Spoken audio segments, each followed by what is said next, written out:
अस्सलामुअलैकुम दोस्तों, welcome to मियां भाई न्यूज़। हैदराबाद में एक 39 इयर्स का आदमी को पुलिस ने गिरफ्तार कर लिया है जो खुद को आईएएस और आईपीएस ऑफिसर बताकर लोगों को लूटता था। ये वाकया 25 नवंबर को सामने आया। इस आदमी का नाम बतिनी शशिकांत बताया जा रहा है। पुलिस के मुताबिक शशिकांत लंबे वक्त से लोगों को बेवकूफ़ बना रहा था, उनसे पैसे ले रहा था और उनको झूठे वादे करके इंडस्ट्रियल लैंड दिलाने का प्रॉमिस कर रहा था। शशिकांत ने कंप्लेनेंट अली हसन से कांटेक्ट किया था और खुद को एक सीनियर गवर्नमेंट ऑफिसर बताया। इसने हसन को अश्योरेंस दिया कि वो इसकी मदद करेगा एक इंडस्ट्रियल लैंड अलॉट करवाने में। अली हसन ने इस पर यकीन करके टोटल 10,50,000 रुपये ट्रांसफर किए, लेकिन जब पैसे मिल गए तब शशिकांत ने कांटेक्ट तोड़ दिया और फोन स्विच ऑफ करके गायब हो गया। तब हसन को समझ आया कि उसके साथ फ्रॉड हुआ है। पुलिस ने बताया कि अक्यूज्ड सिर्फ बातें ही नहीं करता था बल्कि अपने आप को असली आईएएस या आईपीएस ऑफिसर दिखाने के लिए प्रॉपर सेटअप भी बनाता था। इसके पास फेक आइडेंटिटी कार्ड्स बनवाए गए थे, वॉकी टॉकी रखता था, अपनी प्राइवेट गाड़ी पे पुलिस सायरन लगा के रखा था और बॉडीगार्ड्स भी हायर किए थे, वो भी तमिलनाडु से। इन बॉडीगार्ड्स के पास लाइसेंस वेपन भी थे जिससे लोग और भी आसानी से इस पर यकीन कर लेते थे।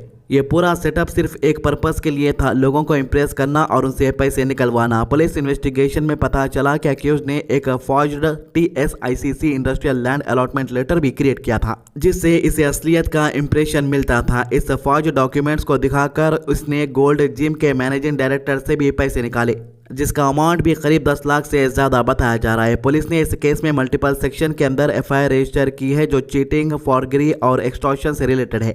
इसके बॉडीगार्ड प्रवीण और विमल के खिलाफ भी केस रजिस्टर हुआ है, लेकिन वो अभी तक फरार है और पुलिस उनकी तलाश में लगी हुई है। DCP Hyderabad west zone Srinivas ने मीडिया से बात करते हुए पब्लिक को वार्निंग दी है कि ऐसे लोगों से बच कर रहे जो खुद को गवर्नमेंट ऑफिशियल बताकर फेवर या काम दिलवाने का प्रॉमिस करते हैं। इन्होंने कहा कि आज के टाइम में फ्रॉड के केसेस बढ़ रहे हैं, इसलिए पब्लिक को वेरीफाई करना चाहिए और बिना प्रॉपर डॉक्यूमेंट्स और बैकग्राउंड कंफर्म किए किसी को पैसा ट्रांसफर नहीं करना चाहिए।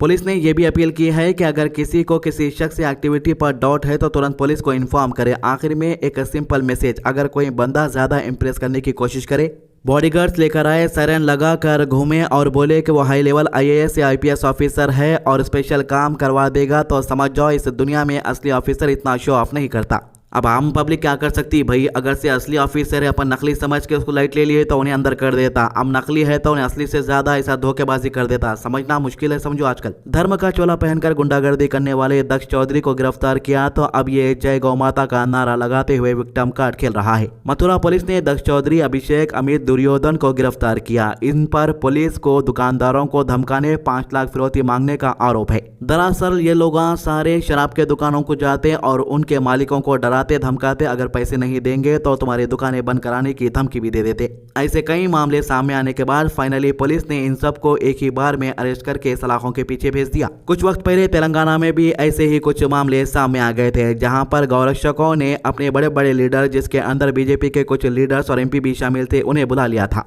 पुलिस को यह कहा गया था कि गौरक्षकों के ऊपर हमले हो रहे हैं और पुलिस चुपचाप खड़ी देख रही है। पुलिस जब इन्वेस्टिगेशन करी तो पता चला कि जानवरों की गाड़ियां ले जाने वालों को ये लोग गौरक्षक जिसे कहते हैं ये रोकते थे और उनसे पैसे मांगते थे। जब वो लोग पैसे नहीं देते तो उन्हें डराते, धमकाते और गाय का इल्जाम लगाकर, यानी गाय काटने का इल्जाम लगाकर सलाखों के पीछे भेजने की धमकी भी दे देते। इस मामले में भी 5-10 लाख की डिमांड की गई थी, लेकिन जिस शख्स के ये जानवर थे उसके पास लाइसेंस गन थी। उसने रिवॉल्वर निकाली और सीधा गौरक्षक पर गोली चला दी, जिसकी वजह से वो जख्मी होकर हॉस्पिटल में एडमिट हो गया।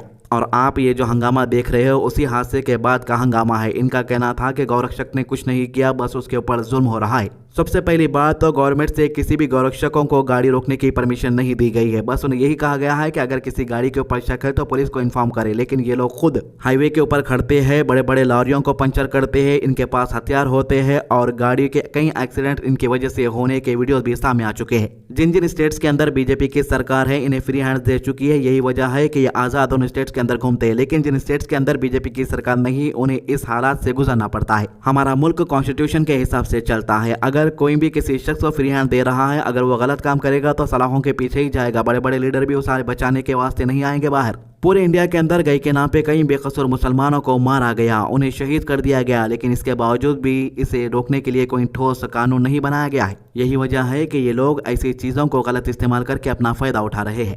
BRS के वर्किंग प्रेसिडेंट KT रामाराव ने चीफ मिनिस्टर रेवंत रेड्डी पर एक बड़ा इल्जाम लगाया। इन्होंने कहा कि रेवंत रेड्डी एक छुपा हुआ रियल एस्टेट एजेंडा चला रहा है खासकर जीएचएमसी के साथ 27 अर्बन लोकल बॉडीज का मर्जर करने का फैसला इसका हिस्सा है। केटीआर का कहना है कि यह फैसला डेवलपमेंट के लिए नहीं बल्कि कुछ खास लोगों के फायदे के लिए लिया जा रहा है। वरंगल में मीडिया से बात करते हुए केटीआर ने कहा कि रेवंत रेड्डी को अमलू रेवंत रेड्डी के बजाय अनाकोंडा रेवंत रेड्डी कहना ज्यादा मुनासिब होगा, क्योंकि इनके मुताबिक चीफ मिनिस्टर बहुत बड़ी करप्शन प्लानिंग कर रहे हैं। इन्होंने डायरेक्टली एक्यूज किया है कि यह मर्जर एक नए पॉलिसी सिर्फ और सिर्फ जमीन और गवर्नमेंट एसेट्स को प्राइवेट रियल एस्टेट लॉबी के हवाले करने के लिए बनाया जा रहा है। केटीआर ने अपने दौरे के दौरान काकतिया मेगा टेक्सटाइल पार्क भी विजिट किया, जहां हजारों लोग नौकरी कर रहे हैं और साउथ कोरिया की यंगोन ग्रुप, किटेक्स ग्रुप और गणेशा इकोस्फीयर जैसे बड़े इन्वेस्टर काम शुरू कर चुके हैं। लेकिन केटीआर का कहना है कि पार्क का काम भी अभी भी स्लो है, कई इंपॉर्टेंट वर्क्स अभी पेंडिंग है और इंफ्रास्ट्रक्चर का पूरा इस्तेमाल नहीं हो रहा।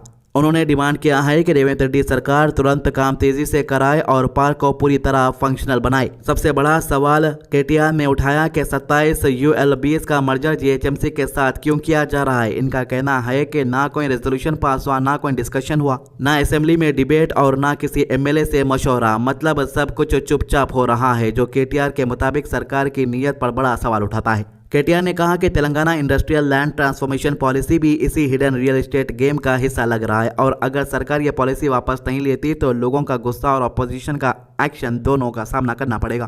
केटीआर ने याद दिलाया कि फॉर्मर सीएम के चंद्रशेखर राव ने फार्म टू फैशन और farm to fabric model launch किया था और 1600 एकड़ के इस टेक्सटाइल पार्क का फाउंडेशन रखा था। ये सिर्फ एक टेक्सटाइल पार्क नहीं बल्कि तेलंगाना के टेक्सटाइल हब बनाने का सपना था। केटीआर ने कहा कि जब तेलंगाना बने तब कोई प्रॉपर टेक्सटाइल पॉलिसी नहीं थी, लेकिन केसीआर ने एक नई पॉलिसी बनाई और बड़ा इन्वेस्टमेंट अट्रैक्ट किया।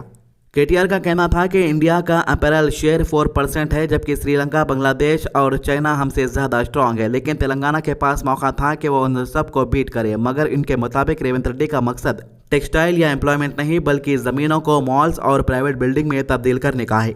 अब सबसे ज़्यादा वार्निंग देते हुए केटीआर ने कहा कि अगर काकतिया मेगा टेक्सटाइल पार्क की 1 इंच ज़मीन भी डाइवर्ट की गई तो वरंगल के लोग इस सरकार के सामना खड़े हो जाएंगे। इन्होंने क्लेम किया है कि गवर्नमेंट और म्युनिसिपल लैंड मिलाकर लगभग 9300 एकड़ की ज़मीन है, जिसका मार्केट वैल्यू 5 लाख करोड़ के आसपास है और सरकार इस ज़मीन को रियल एस्टेट लॉबी के हवाले करने जा रही है। केटीआर ने बीसी रिजर्वेशन का इशू भी उठाया। इन्होंने कांग्रेस पर इल्जाम लगाया कि इलेक्शन से पहले बीसीस को 42% रिजर्वेशन का वादा किया गया था, लेकिन अब बस 17% कर दिया गया। इन्होंने कहा कि राहुल गांधी खुद पब्लिक स्टेज पर कह रहे थे 42% रिजर्वेशन दिया जा चुका, लेकिन असली में बीसीस को धोखा दिया गया।